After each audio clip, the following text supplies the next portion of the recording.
Hello friends, welcome back to my channel own classroom. আজকের আমি যে ভিডিওটা বানাবো সেই ভিডিওটাতে কোষে দেখি যে 11 থেকে 20 পর্যন্ত যে অঙ্কগুলো আছে সেই অঙ্কগুলো সবকটা সমাধানের উপর বেস করে আমি আমার এর ঠিক পূর্ববর্তী ভিডিওতে মানে আগের ভিডিওতে আমি কোষে দেখি কোষে দেখি 1 থেকে 10 পর্যন্ত সমস্ত অঙ্কের সলভের উপর ডিপেন্ড করে আমি আপলোড করে দিয়েছি। তো আমি আজকে এই ভিডিওতে কোষে দেখি কোষে দেখি 11 থেকে 20 পর্যন্ত ভিডিও অঙ্কগুলো সলভ করে আপলোড করব। তো বেশি কথা না বাড়িয়ে চলো তাহলে শুরু করা যাক আজকে ভিডিওটা। 11 থেকে যে অঙ্কটা সেই অঙ্কটা অলমোস্ট 10 থেকে অঙ্কটার মতোই হবে। কি বলেছে? আচ্ছা, একটা জিনিস তোমাদেরকে প্লিজ, তোমরা পাশে বইটা খুলে রেখো, তাহলে খুব সুবিধা হবে তোমাদের অঙ্কটা বুঝতে এবং আমারও বোঝাতে। ওকে, কী বলছে অঙ্কটা দেখো। বার্ষিক 8% হার 16 সুদে কত বছরে 600 টাকা সুদ 168 টাকা হবে হিসাব করে লিখি। তাহলে এখান থেকে আমি দেখো আসলটাও জানি 600 টাকা, সুদ আই মানে 168 টাকা, বার্ষিক সুদের হার 8% মানে 8%। দেন এখান থেকে আমি সময়টা খুব সহজেই বার করেছি। দ্যাট মিন ওই যে যেটা ছিল না I is equal to PRT/100 regarding, আমি এখান থেকে বার করে দেখিয়ে দিয়েছি। ওকে, সেখান থেকে আমার খুব সুন্দরভাবে এখান থেকে আমার 3.1 2 বছর বেরিয়েছে। আচ্ছা, 8 জিনিস হয়তো বন্ধুরা তোমাদের দেখবে উত্তরে দেখতে পারো যে 7 2 বছর হয়তো দেওয়া নেই, সেখানে দেওয়া আছে হয়তো 3 বছর 2 মাস সামথিং কিছু দেওয়া থাকবে হয়তো, বাট 3 বছর 6 মাস দেওয়া থাকতে পারে।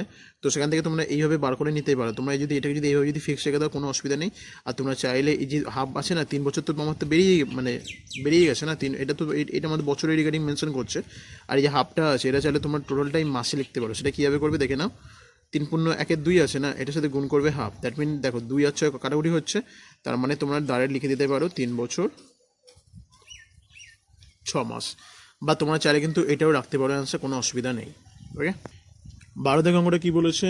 যদি বার্ষিক 10% হার সরল সুদে 800 টাকা ব্যাংকে জমা দিয়ে সুদে আসলে 12,000 টাকা ফেরত পাই, তবে ওই টাকা কত সময়ের জন্য ব্যাংকে জমা ছিল হিসাব করে লিখি।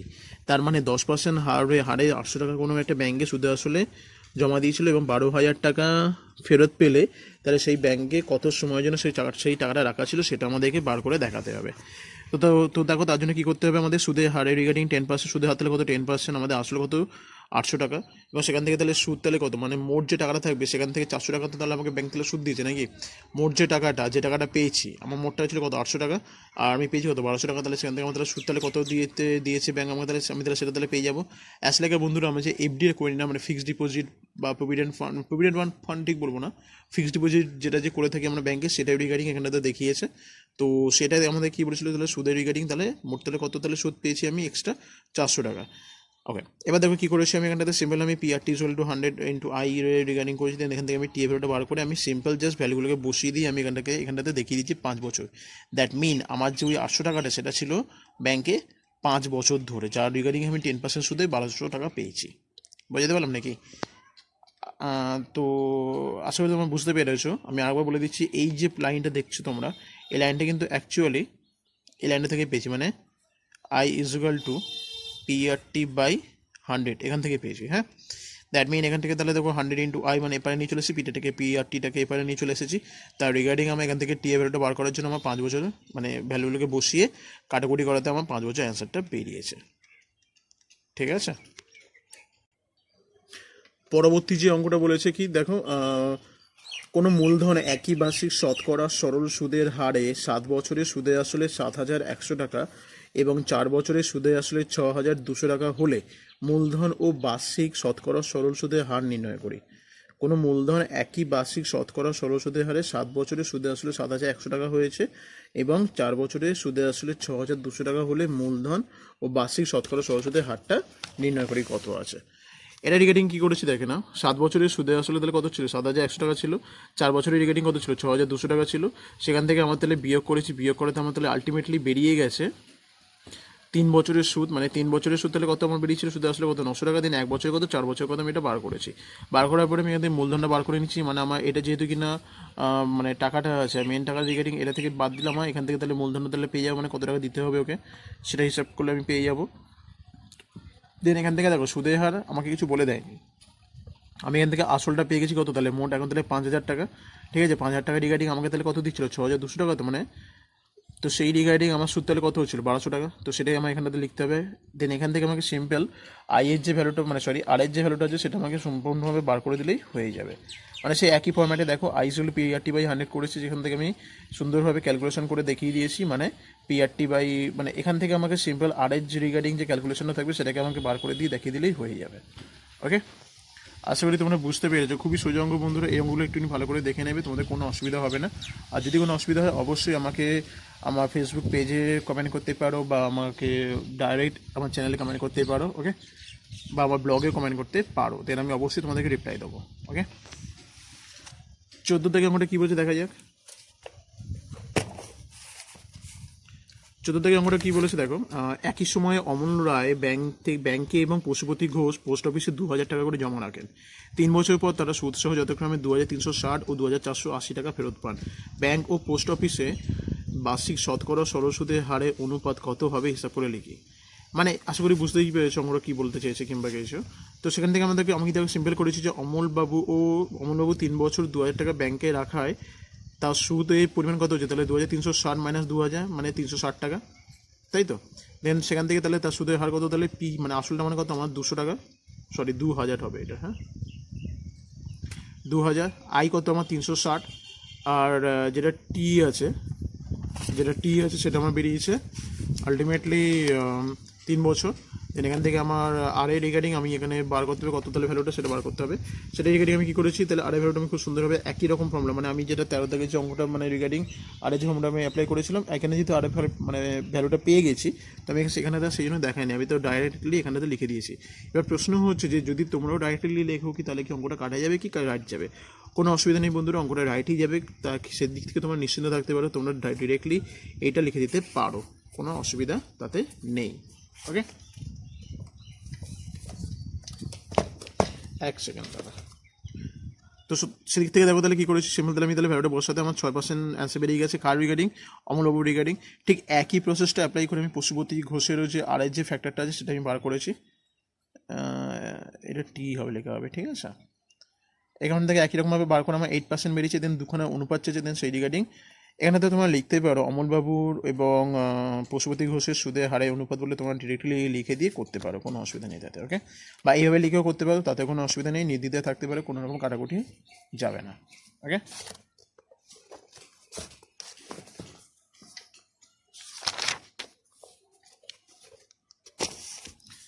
15 থেকে অঙ্কটা কী বলেছে, একটি তাঁত সমবায় সমিতি যন্ত্রচালিত তার ক্রয় করার সময় 15,000 টাকা ধার করে। 5 বছর পরে সেই ধার শোধ করতে সমিতিকে 22,125 টাকা দিতে হলো।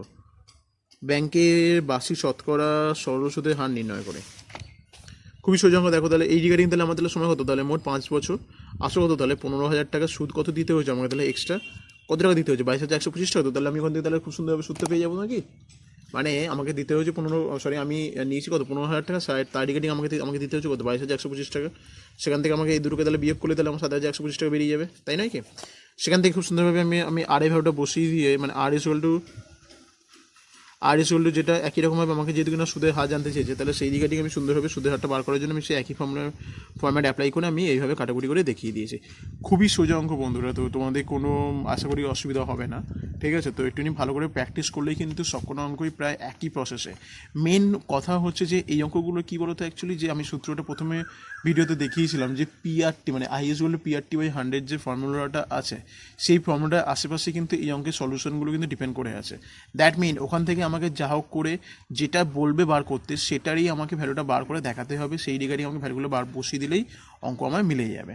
ওকে, 16 দাগে অঙ্কটা কী বলেছে দেখো, আসলাম চাচা কর্মক্ষেত্র থেকে অবসর নেওয়ার সময় 1 লাখ টাকা, এক সেকেন্ড থেকে নিয়ে 1 দশক 17,000 ছিল, হ্যাঁ 1 লাখ টাকা পেলেন।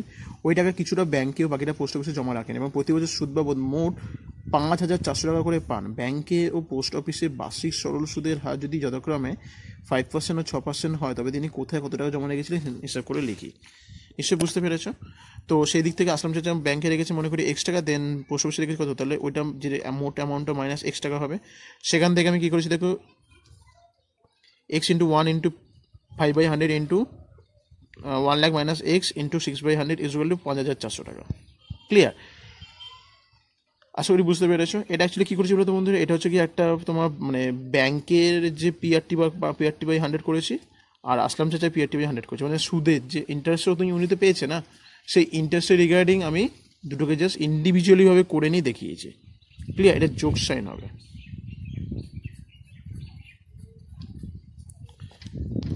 তো বুঝতেই পারছো নিশ্চয়ই, এখান থেকে এইভাবে করতে হবে 5x/100 করে, দেন 6000 মাইনাস 6x বাই 100 করে, দেন আমার সিম্পল নর্মাল মেথডে ক্যালকুলেশনে দেখিয়েছিলাম ওদেরকে, তো ওরা সেইভাবে করে দেখিয়েছে।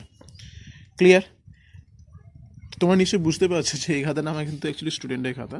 তো আমি এই স্টুডেন্টের খাতা থেকেই তোমাদেরকে আমার স্টুডেন্টের এই অঙ্কগুলো সবগুলো হয়ে গেছে। ঠিক আছে, একটুখানি হাতে লেগে হয়তো বুঝতে অসুবিধা হতে পারে তোমাদের, তো একটুখানি ম্যানেজ করো। যেখানটাতে তোমাদের অসুবিধা হবে সেখানটাতে আমাকে বলো, আমি অবশ্যই তোমাদের রিপ্লাই করে দেবো, বা আমি নিজে পার্সোনালি অঙ্কটা করে আমি আপলোড করে দেবো। ওকে? যে অঙ্কগুলো তোমরা বুঝতে পারবে না বা কিছু, আমাকে অবশ্যই কমেন্টে জানিও। সে আমার ফেসবুক পেজে হোক বা মানে ব্লগিংয়ে হোক বা ইউটিউব চ্যানেলে হোক, কোনো অসুবিধা নেই। আমি পারলে নিজে সেই অঙ্কটা করে দিই, দেন তোমাদেরকে আমি আপলোড করে দেবো। ওকে? তো আশা করি 16 থেকে অঙ্কটা বুঝতে পেরেছো।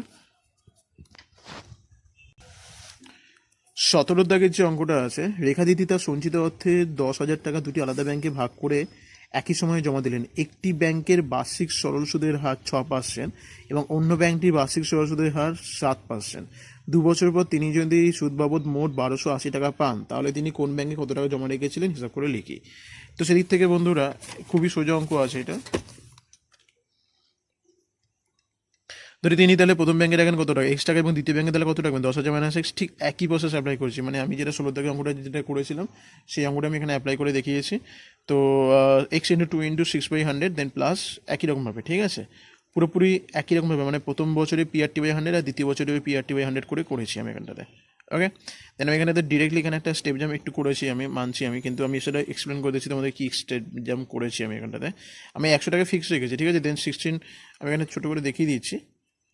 মানে এখানে তাহলে এইটা সলভ করলে কত হচ্ছে আমার, 12x/100 হচ্ছে, প্লাস এটাকে সলভ করলে কত হচ্ছে বন্ধুরা, 7×14 মানে 1,40,000 মাইনাস 14x, ঠিক আছে, সেটাই আর কি। মানে এই যেটা বেরিয়েছে, এবার দেখো তলা যেহেতু একই থাকবে, 100 থাকবে, দেন সেই রিগার্ডিং আমি ডিরেক্টলি এখানে 100 লিখে দিয়েছি, দেন এটাকে সিম্পল ওয়েতে আমি মানে সলভ করে আমি দেখিয়ে দিয়েছি। ওকে? আচ্ছা, আরেকটা জিনিস মাথায় রাখবে, যখন কিন্তু আমাদের আমাদের এই ভ্যালুটা বেরোবে, এই ভ্যালুটা কিন্তু এখানে কিন্তু কখনো ছেড়ে দেবে না, এখান থেকে আমাদের কাজ কিন্তু বাকি থাকবে, মানে কিনা দ্বিতীয় ব্যাংকে কত রাখেন সেটা আমাদেরকে বার করে দেখাতে হবে। তো তার জন্য আমাদের এটা বিয়োগটা করে কিন্তু দেখানোটা খুবই আবশ্যক। ওকে? আশা করি বুঝতে পেরেছো, খুব ছোটো ছোটো অঙ্ক, খুব সোজা অঙ্ক। টু দ্য প্রবলেম নাম্বার 18, কোনো ব্যাংক বার্ষিক 5% হারে সরল সুদ দেয়। ওই ব্যাংকে দীপুবাবু বছরের প্রথমে 15,000 টাকা ও 15,000 টাকা জমা দেওয়ার 3 মাস পরে 3,000 টাকা তুলে নিলেন, এবং টাকা তুলে নেওয়ার 3 মাস পরে আবার তিনি 8,000 টাকা জমা দিলেন। ওই বছরের শেষে দীপুবাবু সুদে আসলে কত টাকা পাবেন নির্ণয় করি। খুবই সোজা অঙ্ক বন্ধুরা, এটা দেখে নাও।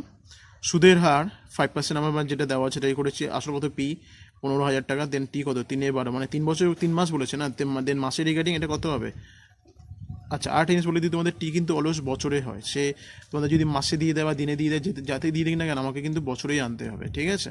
বছর হলে কী হবে, আমাকে মাস হলে কী হবে, মাস থেকে বছরে যেতে গেলে 12 দিয়ে ভাগ করতে হয়, আর দিন থেকে বছরে যেতে গেলে 365 দিয়ে ভাগ করতে হয়। ক্লিয়ার? মাথায় থাকবে নিশ্চয়ই তোমাদের। আর এখানে কী করেছি তাহলে 3/12, মানে কি না 3 মাস যেহেতু বলেছে, তো সেদিক থেকে আমার 3/3/12 করাতে আমার বছরটা বেরিয়েছে। দেন সুদ কত, তাহলে আই হলো PRT/100, দেন সেখানটাতে আমি ভ্যালুটা বসিয়ে দিয়ে আই ভ্যালুটা পেয়ে গেছি 87, এটা হ্যাঁ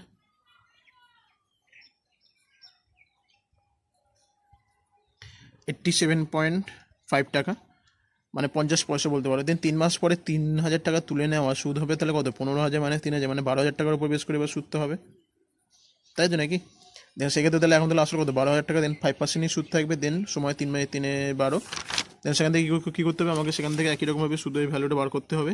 150 টাকাই হবে আমার PRT/100 করলে। দেন এখান থেকে 3 মাস পরে আবার 8,000 টাকা জমা দেওয়ায় এখন তার সুদ, এটা তার আছে, এখন তার সুদ হবে পি ইজুয়াল টু, যে মোট যে দুটো যে অ্যামাউন্ট আছে না, আলাদা আলাদা করে যে একবার তুলেছে একবার ফেলেছে, তো সেটা বিয়োগ সমান মানে যোগ করতে হবে। দেন কত হবে, মোট 20,000 টাকা তাহলে মোট এখন। দেন সময় কত, তাহলে 12 - 3 + 3, দ্যাট মিন 6/12, এখানে কত হবে? 3 + 3 6, 12 মানে 12 6, কারণ এটা যেহেতু কিনা মাসে বেরিয়েছে তো আমি এখানে বছরে দেখানোর জন্য এটা 12 দিয়ে ভাগ করেছি। আশা করি বোঝাতে পারলাম। আবার বলছি 12 মাইনাস এখানে আছে না, এখানে 12 - 3 + 3, তাহলে এখানে আছে কত হচ্ছে? 6 মাস হচ্ছে। তো 6 মাস সমান সমান কত? মানে এক বছরের রিগার্ডিং হাফ বছর। দেন সেটাই আমি করেছি, দেখো 6/12 কাটাকুটি করলে কত হবে? 12 মানে 1/2 মানে হাফ বছর, সেটাই আর কি এখানে দেখিয়েছি। ক্লিয়ার? এবার তারপরে কী করেছি আমি এখানে সুদের রিগার্ডিং আবার আমাকে সুদ বার করতে হবে। এবার দেখো মোট যে টাকাটা, মানে আমাকে দেখো আমি এখানে 3টে ফর্ম্যাট অ্যাপ্লাই করেছি। একটা হচ্ছে গিয়ে তোমার 12,000-এর রিগার্ডিং, দেখো সরি 15,000 মনে হয় নাকি, হ্যাঁ একটা হচ্ছে গিয়ে 15,000-এর রিগার্ডিং, একটা হচ্ছে কি যেটা টাকাটা তুলে নেওয়ার পরে যেটা অবশিষ্ট থাকে, 3,000 টাকা তুলে নিয়েছে বলেছিল, দেন 12,000 টাকা রিগার্ডিং। তাহলে তখন তো ওনার তো 12,000 টাকা ছিল নাকি, 3,000 টাকা তুলে নেওয়াতে 12,000 টাকা তো তাহলে এখন পড়ে থাকে। দেন পরে তো আবার তিনি 8,000 টাকা ফেলেছে, তাহলে সেই রিগার্ডিং 8,000 টাকাটা রিগার্ডিং আবার আমাকে বার করতে হবে, যেটাকে এখানটাতে কিনা আমাকে এই দুটোকে যোগ করে আসলটা দেখাতে হবে। কারণ দেখো 15,000 টাকা থেকে 3,000 টাকা তুলে নেওয়াতে 12,000 টাকা ছিল না, দেন 8,000 টাকা ফেলাতে আবার তাহলে আগে ছিল 12,000 টাকা, দেন এখন আমি 8,000 টাকা ফেলাতে মোট তাহলে টাকা পেমেন্ট কত হলো? 20,000 টাকা। সেখান থেকে আমার 20,000 টাকা হয়েছে, সেখান থেকে আমার আলটিমেটলি আমায় তাহলে আই করলে আমার এটা অ্যান্সার বেরিয়ে যাবে 500 টাকা। এবার কী করতে হবে বলো তো? 20,000 টাকাটা তো আমি পাবোই পাবো, তার উপর আমি ইন্টারেস্ট কত কী পাবো সেই 3টে অ্যামাউন্টের রিগার্ডিং, সেই 3টে অ্যামাউন্টও আমাকে এখানে যোগ করে দেখাতে হবে। ওকে, সেই 3টে অ্যামাউন্ট আমি এখানে যোগ করে দেখিয়েছি। মানে আমি এখানে কত বদলে 20,837.50 টাকা 50 পয়সা। ক্লিয়ার? খুবই সোজা সোজা অঙ্ক আছে বন্ধুরা, একটু নিয়ে বুঝে গেলেই কোনো রকম অসুবিধা ফেস করতে হবে না তোমাদের। দেখো 19 টাকা অঙ্কটা কী বলছে? রহমত চাচা একটি বাড়ি তৈরি করার জন্য বার্ষিক 12% সরল সুদের হারে 2,40,000 টাকা ব্যাংক থেকে ধার করে নেন। ধার নেওয়া 1 বছর পর তিনি বাড়িটি প্রতি মাসে 5,200 টাকায় ভাড়া দেন। ধার নেওয়ার কত বছর পরে তিনি বাড়ি ভাড়া আয় থেকে ব্যাংকের টাকা সুদ সহ শোধ করবেন, তা হিসাব করে লিখি। আচ্ছা দেখো কি করছে, ধরি রহমত চাচা এক্স বছর পর ব্যাংকের থেকে সুদসহ টাকা শোধ করবেন, অথবা তাহলে বাড়ি ভাড়া দেন কত? x-1 বছর পর। অবশ্যই না, একটা বছর বেশি মানে একটা বছর কমই নেবে। এক্স বছর পর 12% সরল সুদের হারে 2,40,000 টাকা সুদ আসল সমেত দিতে হবে। দ্যাট মিন 2,40,000 প্লাস, মানে এইটার সাথে আমাকে এটা সুদ সমেত দিতে হবে টাকাটা ফেরত। তাহলে সেক্ষেত্রে আমার এটা বেরোবে 2,40,000 প্লাস 2,88,000, তাই নয় কি? দেন 1 মাসে বাড়ি ভাড়া দেন 5,200 টাকা, দেন 12 মাস কত দেবে? 5,000 × 12, দেন x-1 বছর কত দেবে? 62, এটা আমি যোগ করে মানে সরি গুণ করে দিয়েছিলাম। দেন সেদিক থেকে আমার কত বেরিয়েছে? 62,400 ইন্টু x-1, দেন আমার এটা বেরিয়েছে, এটাকে আমি গুণ করে দেখিয়ে দিয়েছি। তাহলে প্রশ্ন অনুযায়ী দেন এইটা সমান সমান এইটা করলে তো হয়ে যাবে আমার এইটা, আমি সেটাই করেছি। করাতে আমার এক্সের ভ্যালু বেরিয়েছে 9 বছর, কাটাকুটি করে দেবে 9 বেরিয়ে যাবে, 9 বছর। ঠিক আছে, দেন অতএব তিনি বাড়ি ভাড়া দেবেন কত? তাহলে 8 বছর পরে। ঠিক আছে, 9 - 1 মানে সমান সমান 8 বছর পরে তাহলে উনি তাহলে বাড়ি ভাড়া দেন। ক্লিয়ার? আচ্ছা 20 থেকে আমরা কী বলেছে দেখি। রথীনবাবু তার 2 মেয়ের, এক সেকেন্ড, রথীনবাবু তার 2 মেয়ের প্রত্যেকের জন্য ব্যাংকে এমনভাবে টাকা জমা রাখেন যাতে প্রত্যেক মেয়ের বয়স যখন 18 বছর হবে তখন প্রত্যেক মেয়ে 1,20,000 টাকা করে পাবে। ব্যাংকের বার্ষিক সরল সুদের হার 10% এবং মেয়েদের বর্তমান বয়স যথাক্রমে 13 বছর ও 8 বছর। তিনি প্রত্যেক মেয়ের জন্য ব্যাংকে কত টাকা জমা রেখেছিলেন হিসাব করে লিখি। আশা করি বুঝতে পেরেছো অঙ্কটা। দেখো আচ্ছা একটা জিনিস তোমাদেরকে আমি একটা ট্রিক্স বলে দিই, যখনই তোমরা দেখবে হয়তো কোনো অঙ্ক পড়ছো প্রথমত হয়তো যদি না ফার্স্ট টাইমে বুঝতে পারো, দেন আমি তোমাদের কাছে রিকোয়েস্ট করছি তোমরা সেই অঙ্কটা 2-3 করে পড়ো, তাহলে দেখবে অটোমেটিক্যালি অঙ্কটা বুঝতে পেরে যাবে। ওকে, দেখো কী করছি তাহলে, ধরি ছোটো মেয়ের জন্য X টাকা ও বড় মেয়ের জন্য Y টাকা জমা রাখেন। দেন ছোটো মেয়ে X টাকা 18 বছর পরে ও 18 বছর পরে 10% সুদের হারে পাবে। দেন অতএব মোট সর্ববৃদ্ধি মূল কত হবে? তাহলে X প্লাস X ইন্টু, মানে এইটা রিগার্ডিং আমার এটা PRT/100 করতে হবে, করে আমার আলটিমেটলি বেরিয়েছে 2x বছর। দেন প্রশ্ন অনুযায়ী 2x = 1200, মানে X = 60,000 টাকা। 1,20,000 রিগার্ডিং 60,000 টাকা কোন মেয়ে পাবে? আমি এক্সটা ধরেছি ছোটো মেয়ে পাবে 60,000 টাকা। বড় মেয়ে Y টাকা 18 বছর পর 10% সুদের হারে মোট সর্ববৃদ্ধি মূল হবে। দেন Y রিগার্ডিং একই রকমভাবে অ্যাপ্লাই করছে, দেন 3y/2 হবে। দেন সেখান থেকে আমার একই রকমভাবে প্রসেসে 3y/2 = 1,20,000 টাকা। দেন সেখান থেকে আমার Y ভ্যালু বেরিয়েছে 8,000 টাকা। দেন সেখান থেকে আমি এটাকে দেখিয়ে দিয়েছি ছোটো মেয়ে কত পাবে, বড় মেয়ে কত পাবে। আশা করি বোঝাতে পারলাম। আমি আগেবার তোমাদেরকে দেখিয়ে দিচ্ছি অঙ্কগুলো, দেখে তোমাদের বুঝতে সুবিধা হয়। তো তোমরা এই অঙ্কগুলো প্র্যাকটিস করবে এমনভাবে যাতে করে খুব সহজেই তোমরা যাতে বুঝতে পারো। ঠিক আছে, আর চাইলে তোমরা পজ করে প্র্যাকটিস করতে পারো নিজেরাই, দেন তারপর আমার অঙ্কের সাথে মিলিয়ে নিতে পারো। তো আমাদের এটাই লাস্ট অঙ্ক ছিল কৌশিকী 2-এ। তো সেদিক থেকে আমার ভিডিওটা এখানে আমি শেষ করবো। আমি আমার পরবর্তী ভিডিওতে 3.1 নিয়ে অঙ্কগুলো আপলোড করবো। দেন তার জন্য তোমাদেরকে আমার চ্যানেলকে সাবস্ক্রাইব করে রাখতে হবে এবং পাশে বেল আইকনে ক্লিক করে রাখতে হবে, যাতে করে তোমরা যখন আমি কোনো ভিডিও আপলোড করবো তখনই যাতে তোমরা যাতে সাথে সাথে নোটিফিকেশান পেয়ে যাও। আর একটা জিনিস, ভিডিওটা ভালো লাগলে অবশ্যই তোমরা একটা লাইক করো আর কমেন্ট করতে ভুলো না। যদি কোনো সমস্যা থাকে অবশ্যই আমাকে কমেন্ট করে জানিও। আর তোমরা চাইলে আমার ফেসবুক পেজ এবং ব্লগিং পেজেও ভিজিট করতে পারো। আমি তার লিঙ্কটা আমি ডেসক্রিপশন বক্সে দিয়ে দেবো। ফেসবুক পেজে তোমরা ভিজিট করলে ওখান থেকে অনেক রকমের সূত্র রিলেটেড পিকচার তোমরা আপলোড করতে পারবে সেখান থেকে, ঠিক আছে? তো সেদিক থেকে, কারণ দেখো ইউটিউবে বেসিক্যালি ডেসক্রিপশানে পিকচার অ্যাড করা সম্ভব নয়, তো সেদিক থেকে আমি ফেসবুক পেজে আমি অনেক রকমের সূত্র রিলেটেড পিকচার দিয়ে রাখি। তো দেন তোমরা চাইলে আমার ফেসবুক পেজে ভিজিট করতে পারো। আমি তার লিঙ্কটা আছে, একটা জিনিস বলে দিই, ফেসবুক পেজে ভিজিট করার পরে যখনই দেখবে আমার লিঙ্কটা দেওয়া থাকবে, আমার অবভিয়াসলি লিঙ্কটা দেওয়া থাকবে আমার ডিসক্রিপশন বক্সে। তোমরা লিঙ্কে ক্লিক করার পরে দেখবে আমার ফেসবুক পেজে মানে অ্যাবাউটের যে পার্টটা সেটাতে মানে তোমার সাথে সামনে আসবে। সেখান থেকে দেখবে ডান দিকে ওপর দিকে 3টে ডট থাকবে, সেখান থেকে ক্লিক করার পরে ভিজিট পেজ ইনফোতে গিয়েই তোমরা আমার পেজে ভিজিট করতে পারবে। ওকে, দেন ভালোভাবে প্র্যাকটিস করো। ওকে, ভালো থেকো, গুড বাই।